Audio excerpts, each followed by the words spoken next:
तथा जिनवानी माता की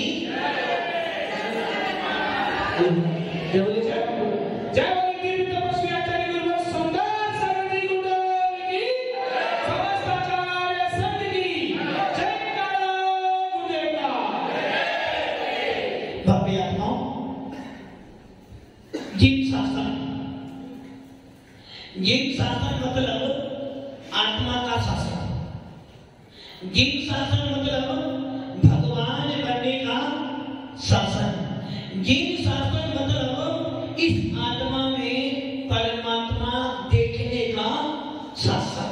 और ऐसा शासन जिनके स्वामी भगवान महावीर थे, या उन्हें कहते हैं वीतराग शासन के अधिपति, वीतराग शासन के अधिस्वामी यदि कोई है तो वो होते हैं वीतराग साधु संत। वीतराग शासन का नाम होते हुआ वीतराग शासन की जय हो।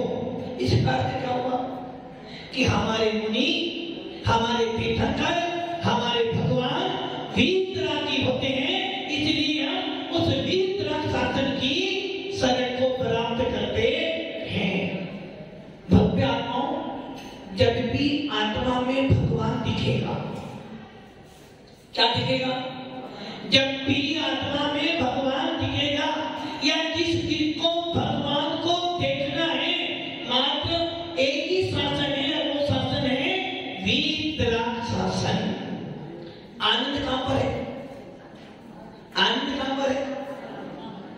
अपनी आत्मा में। जानते हो क्या आपको इस आनंद पे श्रद्धा है कि मेरी आत्मा में अनंत आनंद है?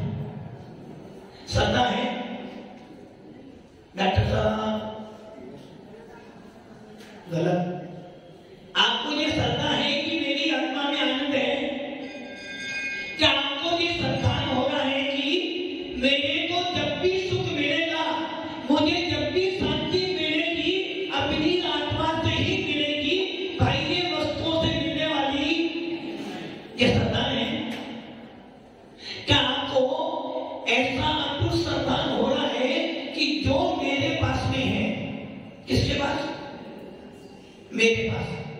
आपके पास नहीं, जो मेरे पास में है वो किसी के पास है। जो मेरे पास में है वो किसी के पास में नहीं है, और जो आनंद मुझे आ सकता है किसी को, ऐसा श्रद्धा है। यदि ऐसा श्रद्धा आपके पास में है तो समझना आपको होते समृद्धि। आचार्य कौन स्वामी ने प्रवचन सार में चारित्र ज्योति का अधिकार लिखा, और उसमें लिखा कि आप लोग कैसे संसार के दिन कैसे सुखी है दुखी है? सुखी है दुखी है? दुखी हो? दुखी हो? संसार का दिन कैसा है? दुखी है सुखी है? दुखी है ना? कौन कौन सुखी है? सुखी कौन कौन है? सुखी हो? गलत हो जाएगा, गलत हो जाएगा। सुखी कौन नहीं? जो संसार विषय सुख होता तीर्थंकर को। और आप कह रहे हो आचार्य तुमको स्वामी कह रहे हैं संसार का प्रत्येक प्राणी कैसा है? दुखी। कहीं शीत गुरु ताई सुनो भविमन तेरा, जो चाहो अपनो कल्याण, मोह महामद पियो अनादि भूले आपको। आचार्य खुद स्वामी कह रहे हैं कि हे जानी, संसार में कुबेर, संसार में सभी जीव दुखी हैं। यदि सुखी होना चाहते हो एक काम करो, क्या करें? यदि इच्छति दुख परिमुखम, यदि तो दुखों से छूटना चाहता है, भेट वाले भैया, यदि आप दुखों से छूटना चाहते हो, एक ही मार्ग है। कौन सा मार्ग है? एक ही मार्ग है, बस दूसरा मार्ग नहीं है। यदि इच्छति दुख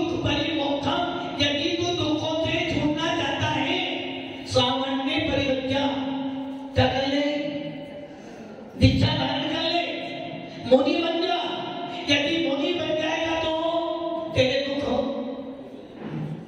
तेरे दुख हो नष्ट भी कम हो जाएंगे। दुखों को नष्ट करने का, आनंद को प्राप्त करने का, भगवान बनने का कोई मार्ग है तो वो मार्ग है निर्गंध मुद्रा, 20 तरह की मुद्रा।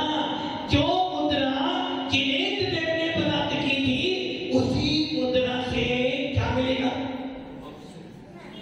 क्या मिलेगा? सुख। क्या मिलेगा? सुख। सुख कहां पर है? दीक्षा में। दीक्षा लेना सुखी तो है ना? सुख कहां पर? दीक्षा में। मुनि बन जाओ, सुखी हो जाओगे।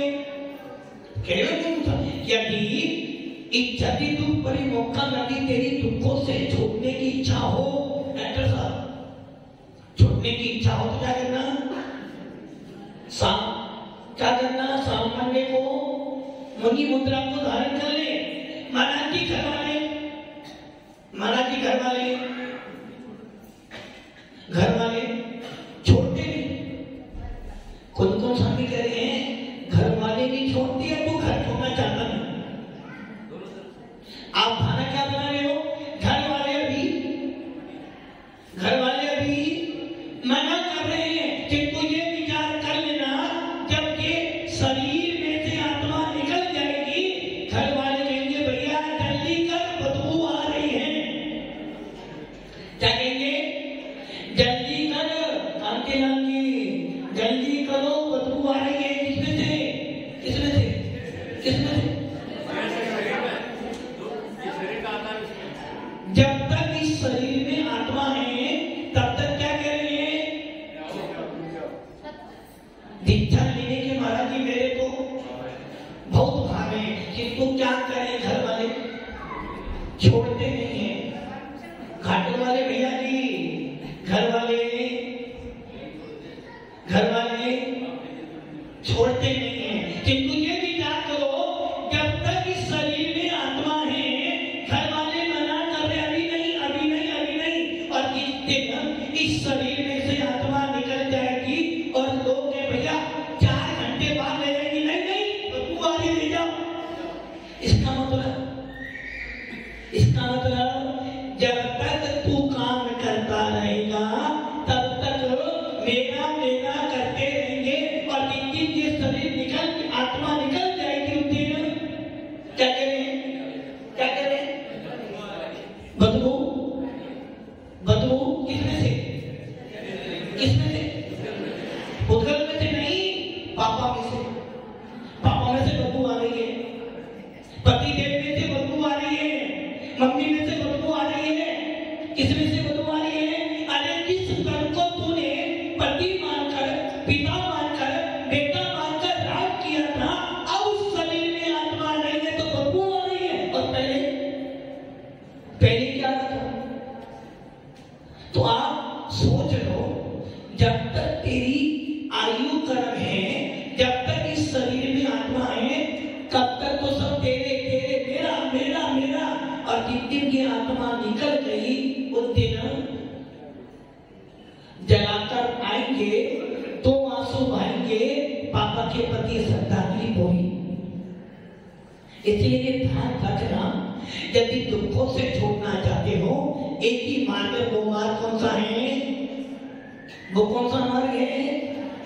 मुनि सकल प्रति बड़े भागी, भावे भोगन पे वैरागी, वैराग्य पावन माही चिंतन अनुप्रेक्षा। कौन स्वामी कह रहे हैं हे बप्पी जी, भी जानी, यदि भगवान बनना चाहता है, आनंद को लेना चाहता है, अनंत सुख की प्राप्ति करना चाहता है, अपने अंदर बैठे भगवान को देखना चाहता है, तो क्या करना? क्या करना? मुनि मुद्रा धारण कर लेना, सम्यक दर्शन प्राप्त कर लेना, रत्नत्रय को धारण कर लेना। जो रत्नत्रय धारण करेगा, उसी को परम आनंद की प्राप्ति होगी। इसलिए हमारे यहाँ सूत्र दिया है, सम्यक दर्शन ज्ञान चारितानि मोक्ष मार्ग। नमो लोए सबे सौनम। आत्मा का वेदन, आत्मा की अनुभूति, आत्मा का रहस्य कौन जान सकते हैं? मुनिराज। समय सार, किसका सार? समय का। समय में आत्मा, आत्मा का सार देखना हो, आत्मा की अनुभूति लेनी हो, आत्मा में आनंद लेना हो तो क्या करना? वीतराग शासन में आने के बाद एक बार मुनि बन जाना, और मुनि बनकर क्या करना? आत्मा को आत्मा में स्थापित करना, आत्मा को आत्मा में लगाना। जो आनंद आएगा उस आनंद से क्या हो जाएगा? आठों कर्म। ये जीव दुखी किनसे है? किनसे दुखी है? कर्मों से दुखी है ना। कर्म आए कहां से? कहां से आए? बाजार से आए, मंदिर से आए, महाराज जी से लेकर आए। नहीं, कर्म कहां से मिले? मंदिर और महाराज जी के पास। पैसा कहां से मिला? दुकान से। मतलब कि आठों कर्मों से दुखी हो, और आठों कर्म हमारे शत्रु हैं, और इन आठों कर्मों का विनाश करने का भी कोई उपाय है तो वो एक ही उपाय है। आत्मा हूँ, आत्मा हूँ, आत्मा मैं सदा जायते स्वभावी। कौन मैं? कौन? मैं डॉक्टर हूँ, मैं वकील हूँ, मैं व्यापारी हूँ, मैं किसी का बेटा हूँ, मैं किसी का पापा हूँ, मैं किसी का शिष्य हूँ। अरे भाई, ये सब पर्याय हैं। मैं कौन हूँ? मैं तो एक आत्मा हूँ, और जिसमें भगवान बैठा हुआ है। लोग कह रहे हैं, भजन बोलता ना, वो सुनते भी आ, गुरुवर आएंगे तो अंजना सजाऊंगी दीप जलाकर दिवाली में। अरे भाई, गुरु कौन? मेरी भगवान आत्मा ही मेरा गुरु है। और जब मुझे अपनी भगवान आत्मा का बोध हो जाएगा, उसी दिन मेरी दीपावली। अपने अंदर झांकने का प्रयास करो। ये भक्ति, ये स्वाध्याय, ये मुनियों का दर्शन किसके लिए है? परिवार के लिए नहीं, अपने भगवान आत्मा को प्राप्त करने का माध्यम है। कुंद स्वामी कहते हैं, वास्तव में पूजा करना, मंदिर जाना, विधान करना, ये सब के सब कर्म बंध का कारण है। किसका कारण है? किसका कारण है? अरे महाराज, दुकान जाने से कर्म बंद होता था, घर में रहने से कर्म बंद होता था, किंतु आप कह रहे हो पूजा करना, अभिषेक करना, साधु की सेवा करना कर्म बंद का कारण? हाँ, कर्म बंद का कारण है। कर्म बंद का तो वही कारण है। अब दुकान पर आनंद आता है। पूजा करनी है तो अकेला करूंगा, स्वाध्याय करूंगा तो अकेला करूंगा, और दुकान में यदि 50 ग्राहक आ जाए, फिर बोलो भैया एक ग्राहक को ही दो, बाकी को वहां तो लगता है 50 नहीं 100 आ जाए, एक साथ दुकान खाली हो जाए। सही? अरे बब्बे आत्माओं, ये ध्यान रखना, पूजा करना, साधु की सेवा करना, स्वाध्याय करना, अभिषेक करना, ये सब कर्म बंध का कारण है। तो क्या करना? अब सुगम सा करिए। अब पूजा स्वाध्याय बंद, शादी ब्याह में जाना कर्म बंद तो हो ही जाना। मंदिर जाओ तो कर्म बंद, शादी में जाओ तो कर्म, भूखे प्यासे जाओ तो कर्म। इसलिए शादी में जाओ, मौज मस्ती करो, कर्म तो बंद ही रहा है। किंतु अपनी आत्माओं, खुद को स्वामी जी भी कह रहे हैं, ये मानते हैं पूजा करने से कर्म बंद होगा, पूजा करने से कर्म बंद होगा, साधु को पास जाने से कर्म बंद होगा। किंतु जब दुकान पर जाएगा ना, जब शादी में जाएगा ना, जब राग देश करेगा ना, अशुभ कर्म का बंद होगा। कौन से कर्म का? पाप कर्म का बंद होगा। और जब जिनेन्द्र देव के पास में जाएगा, गुरुओं के पास में जाएगा, पुण्य कर्म का बंद होगा। और जब पुण्य कर्म का बंद होगा, सद्बुद्धि आएगी, और जब सद्बुद्धि चेतो चेतन निज में आओ, अंतर आत्मा बुला रही है। इसलिए साधु संगति से पुण्य कर्म का बंध होगा और पुण्य कर्म का बंध संसार देगा। और यदि हम इस पुण्य को भी छोड़ देंगे तो इस आत्मा में परमात्मा प्रकट हो जाए। तो क्या करना, क्या करना? पुण्य कमाना, पुण्य क्रिया करना, मंदिर जाना, किंतु पुण्य से मोक्ष मिलेगा, पुण्य से तीर्थंकर बनूंगा ये भावना। पुण्य है, पुण्य छोड़ना है, आपको छोड़ना ही छोड़ना है, पुण्य भी छोड़ना है। किंतु जब तक इतना समर्थ ना हो जाऊं, पुण्य करो किंतु पुण्य को उपाधि कथनचित मोक्ष मिलेगा आत्मा से, कर्मों का विनाश होगा तरह से। किंतु पुण्य क्रिया करते करते पुण्य को अपना मत मानो। तो क्या करना? मैं कौन हूं? आनंद कहां है? आत्मा में। डॉक्टर साहब इधर उधर आनंद नहीं है। 3 घंटे पूजा करी और आनंद कहां पर आया? इसलिए आनंद मेरे पास है, मेरे परमात्मा में है।